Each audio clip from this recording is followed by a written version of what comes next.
Bonjour tout le monde, j'espère que vous allez bien. Aujourd'hui, j'aimerais vous parler du syndrome de Stockholm.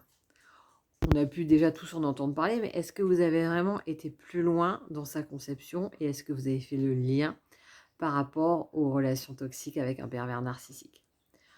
Le syndrome de Stockholm, à la base, c'est une prise d'otage qui a conduit les agresseurs à prendre quelques otages avec eux, à être enfermés dans un endroit et pendant à peu près 6 jours, il me semble. Et lorsqu'ils sont sortis de là, non seulement les victimes, essayaient de préserver les, agresseurs par rapport à la police, ils se sont mis entre 2. Ils refusaient de porter plainte contre les agresseurs et se sont même cotisés pour pouvoir, les aider à sortir de ce mauvais pas et à la sortie d'ailleurs de la prise d'otage, ils ont même pris, les agresseurs dans leurs bras. Donc, bien évidemment, de l'extérieur, cela peut sembler assez incompréhensible de dire: «Mais à la base, c'est quand même un acte de violence, c'est quand même une prise d'otage». Comment on en vient à non seulement apprécier ces personnes qui nous ont fait vivre ça mais après à les défendre? Mais en fait, donc il y a différentes, mécaniques qui sont mis en place. En l'occurrence, cette peur, de que la peur qu'il leur arrive quelque chose qui fait qu'ils vont transcender ça en développant des liens de proximité avec les agresseurs. Et il y a aussi, bien évidemment, le rôle des agresseurs qui vont un peu, hem, monter, leur groupe à eux avec les otages contre le reste du monde, en l'occurrence dans ce cadre-là. Et c'est un peu ce qu'on peut retrouver dans une relation toxique. C'est-à-dire que au tout début, hein, je l'avais déjà dit, la lune de miel, tout va bien, on crée des projets, on est dans une super énergie, tout dans le meilleur des mondes. Et petit par petit, ça se dégrade. Petit par petit, il y a des phrases, il y a des mots, il y a des promesses non tenues, il y a des petites choses qui font un peu gâcher le truc. Mais comme il y a eu tellement, au début, d'amour, il y a eu tellement de choses positives, c'était tellement fort qu'il y a toujours, ce côté de s'accrocher à ce qui a été et aux promesses faites d'un meilleur futur pour ne pas tenir compte, en fait, de ces difficultés. Or, quand quelqu'un de l'extérieur à la relation, que ça soit une relation, amicale, amoureuse, professionnelle, qu'importe, mais quand quelqu'un de l'extérieur va venir et montrer du doigt les incohérences de cette relation ou de ce qui a été dit ou de la manière dont sont traités, enfin bref, essayer de mettre sur la voie la victime en lui disant: «Mais regarde, là, c'est pas normal, là, en l'occurrence, il te dit ça et il fait le contraire» ou «Tu vois bien que là, c'est toujours des promesses mais qu'elles ne sont pas tenues» ou quoi que ce soit. Et en fait, ce que va faire la victime dans ce cadre-là, c'est qu'elle va défendre l'agresseur.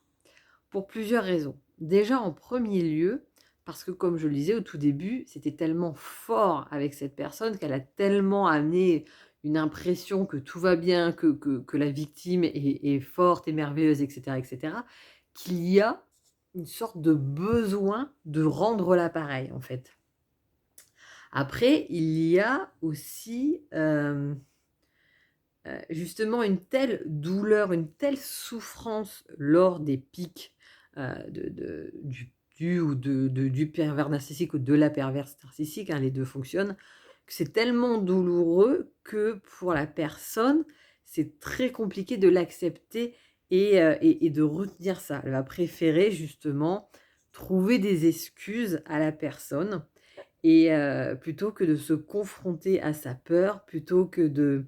devoir faire face à son angoisse. Et puis il y a quand même le jeu, en fait, aussi du pervers narcissique qui, quand il, fait quelque chose envers la victime de négatif bien évidemment, va le justifier en disant que c'est la faute de la victime, qui va finir par le croire.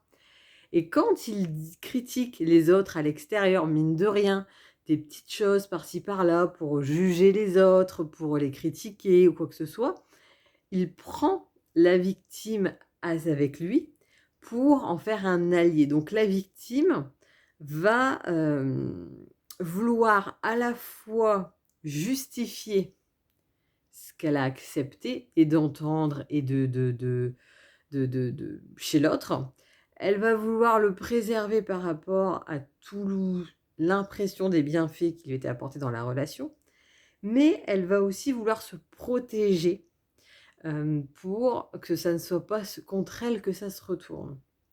Et donc, il va se créer ce syndrome de Stockholm qui fait que quand quelqu'un de l'extérieur arrive pour montrer à la victime, de dire: «Mais attends, tu vois bien comment il te traite, ce n'est pas normal, que là c'est de la violence ou que là il y a de l'emprise», elle ne sera pas à même de l'accepter et elle va au contraire le protéger, son persécuteur dans ce cadre-là. Donc, pour toutes les victimes qui, à un moment ou à un autre, se sont demandé: «Mais comment, quand on sort de là, qu'on commence à ouvrir les yeux sur ce qu'est une relation toxique, sur ce qu'est un pervers narcissique», il y a le côté: «Mais comment j'en suis arrivé là?» Et quand on analyse tout ce qui s'est passé dans cette relation, c'est là qu'on peut dire: «Mais, où est passé mon bon sens? Où est passé mon discernement? Comment, j'ai pu accepter tout ça? Comment j'ai pu aller aussi loin?» et cetera. Donc face à ce genre de questions, bien évidemment, il y a toute l'énergie de l'emprise, ça j'en ai déjà parlé dans d'autres vidéos, mais il y a aussi ce syndrome de Stockholm qui s'est manifesté d'une certaine manière dans la relation et qui a amené, au fait de défendre, son persécuteur et de ne pas vouloir le voir tel qu'il est, de ne pas être capable à ce moment-là de faire face à cette situation et d'avoir choisi pour son propre bien. C'est inconscient, mais c'est justement comme je le disais par peur, de la confrontation, par peur, par l'angoisse que toute cette situation peut faire monter, de le choisir lui, le PN ou la PN, plutôt que, de devoir faire face à, là, je me suis engagée dans quelque chose qui est finalement très néfaste pour moi. Donc c'est important de le comprendre pour justement quand on en sort, ne pas être dans ce jugement envers soi-même et c'est aussi important pour quand on connaît quelqu'un qui est dans une relation avec un pervers narcissique ou une perverse narcissique. Là, comme je le disais, il y a 2 types de victimes, donc il y a ou la victime qui va, elle, continuer à mettre le PN ou la PN sur un piédestal et ne va pas, voir ce qu'il est et bon, bah, voilà et il y a l'autre victime qui, elle, va commencer à, avoir les foudres de son acolyte, on va dire, quelle que soit la situation. Là encore, je le répète, hein, ça va au point de vue professionnel, amical, familial, amour et dans ce cadre-là également, ça sera pour, la victime plus sécure pour elle de ne pas faire face à la situation à ce moment-là. Il n'y a pas encore eu suffisamment de violence pour que, ça secoue la personne au point où elle se rende compte qu'elle doit finalement sauver sa vie en quittant la personne. C'est malheureusement souvent dans ce cadre-là que là, il y a une vraie prise de conscience de dire: «Stop, je n'en peux plus, je ne peux plus rester avec cette personne». Il faut parfois en arriver à ces stades-là, mais avant cela, il y a ce syndrome de Stockholm qui peut se présenter et qui peut, faire perdurer les choses et encore plus, amener, la personne dans cette emprise psychologique. Donc si vous avez la moindre question, n'hésitez pas en commentaire ou à me dire ce que vous en pensez. Si, vous voulez aller plus loin sur l'étape de l'emprise, vous avez, en dessous le lien pour pouvoir, télécharger la vidéo que j'ai faite à ce sujet. Vous pouvez également prendre rendez-vous, vous avez les liens en dessous avec moi si vous avez besoin d'un thérapeute pour la gestion de vos traumatismes liés à cette relation ou si vous avez besoin d'aide dans une compréhension quelconque. Ça peut parfois être juste sur une séance pour comprendre ce qui se passe et pour mettre les choses en perspective et après, bah, vous y pourrez aller plus loin ou dans tous les cas, n'oubliez pas qu'il est indispensable de se faire accompagner pour sortir de l'emprise, pour sortir de l'état de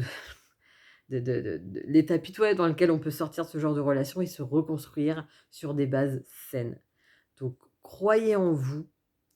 parce que vous pouvez y arriver, mais faites-vous aider face à la violence de ce que vous avez vécu. Il n'y a rien d'anodin et c'est important de se faire accompagner.